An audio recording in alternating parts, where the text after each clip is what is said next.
César Nunes, eu tenho 36 anos, fiz graduação em Comunicação Social na Universidade de Brasília, tenho especialização em bioética e mestrado também na área de comunicação, na área de jornalismo.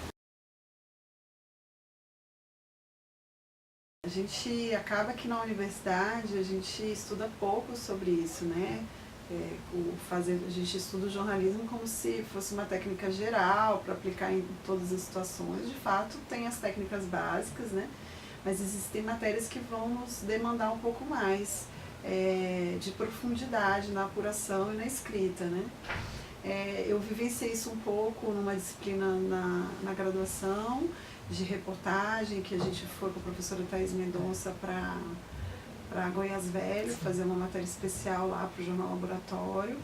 E nessa matéria que eu acho que eu comecei a descobrir que era isso que eu gostava de fazer, assim, que embora eu goste do factual, eu gosto de acompanhar o factual, mas eu gosto muito de ver o factual por uma outra ótica, assim, e tentar ter algum tempo para poder explorar essa outra faceta que não é a mesma que está todo mundo fazendo.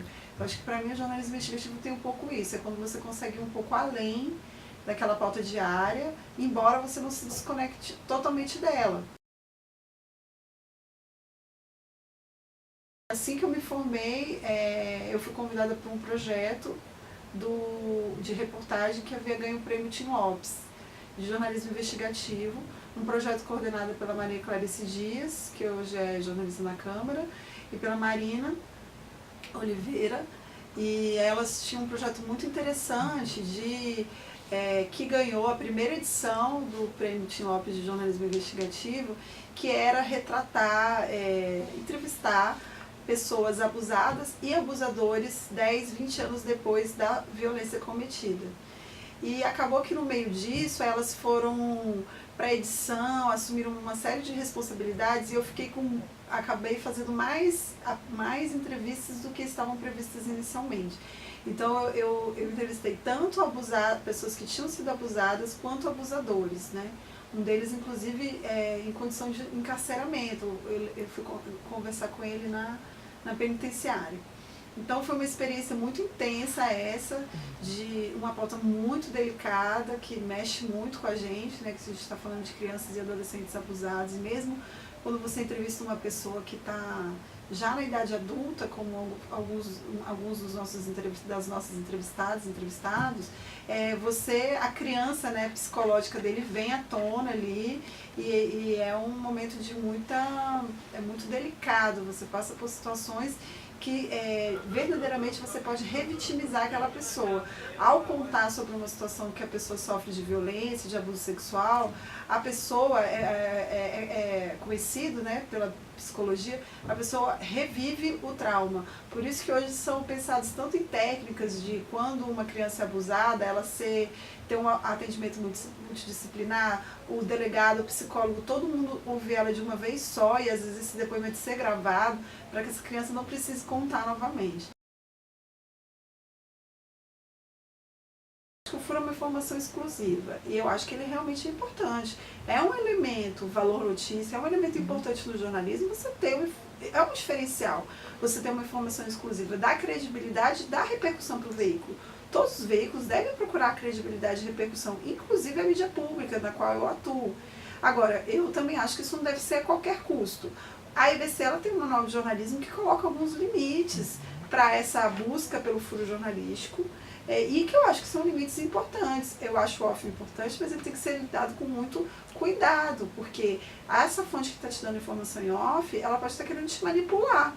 Então, na verdade, ela pode estar querendo, sob a desculpa, né, de que ela está te passando uma informação exclusiva, ela está te entubando uma informação que você vai dar sem uma criticidade. É muito importante notar também que o jornalismo investigativo não se faz só com o repórter investigativo.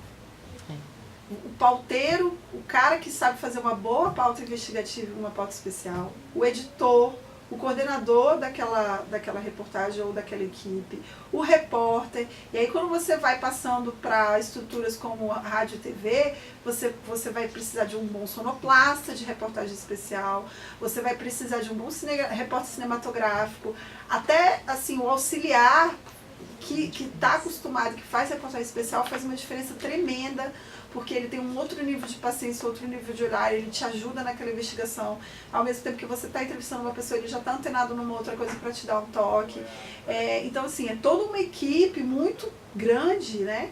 Que eu acho que essa equipe do projeto do Tim Lopes, da Copa, eu sou muito feliz por esse projeto, porque a gente conseguiu fazer essa equipe, a gente conseguiu envolver nessa equipe até os editores da área da internet, da multimídia que subiram.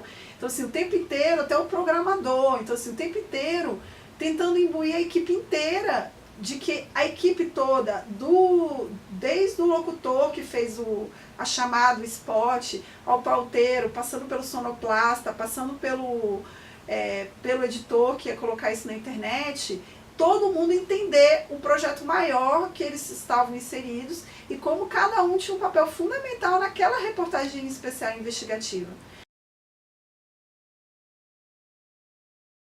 Eu acho que em alguns lugares, alguns casos são necessários. Eu admiro muito o Eduardo Faustini, que é repórter do Fantástico, que inclusive a gente não conhece, né, o rosto dele, repórter sem rosto. Acho sim que boa parte das matérias dele, em que ele utilizou esse recurso, inclusive, né, de não revelar a identidade dele, né, de ocultação da realidade, eu acho que as pautas valiam, né? Quando ele entra numa clínica de aborto para mostrar que quem estão ali são as mulheres negras mais pobres, não sei o quê, ele não conseguiria fazer isso se não fosse assim.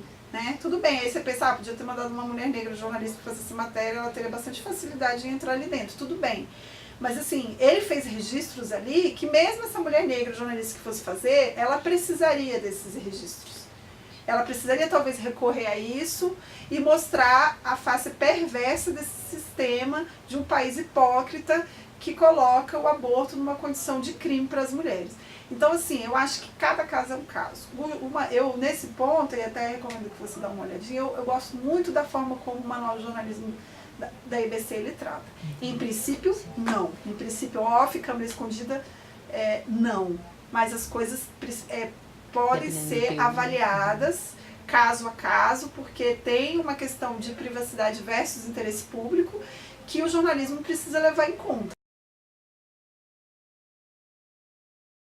O trabalho do Tim Lopes, do primeiro Tim Lopes que eu fiz, assim, acho que ali me deu regra e compasso, assim, sabe, para os outros. Ali eu percebi o tamanho da minha responsabilidade, que tinha que pegar leve, que eu tinha que me dedicar, que eu tinha que me aprofundar, que eu tinha que estudar amplamente as coisas que eu ia apurar, mas que eu também precisava fazer meus diálogos internos e respeitosos com as pessoas, né? Que era possível sim produzir algo diferente, exclusivo, com respeito às fontes e contextualizado, e indicando caminhos, tentando contribuir para a discussão positivamente, né? Não ficando só na denúncia e também mostrando pessoas que estão tentando fazer aquilo mudar, que é uma coisa bem da cartilha da ANDI, que vem do jornalismo cívico, né, e que eu acho muito interessante, da gente sempre ter essa perspectiva nas matérias, de não só mostrar a lama do trem, mas mostrar, nem que seja uma pequena iniciativa de tentar fazer diferente para dar uma luz no fim do túnel, né, uma perspectiva, porque não sei até que ponto é interessante a gente mostrar que não tem solução, que todo político é bandido, e a gente cai nesse grau a gente cai para a despolitização.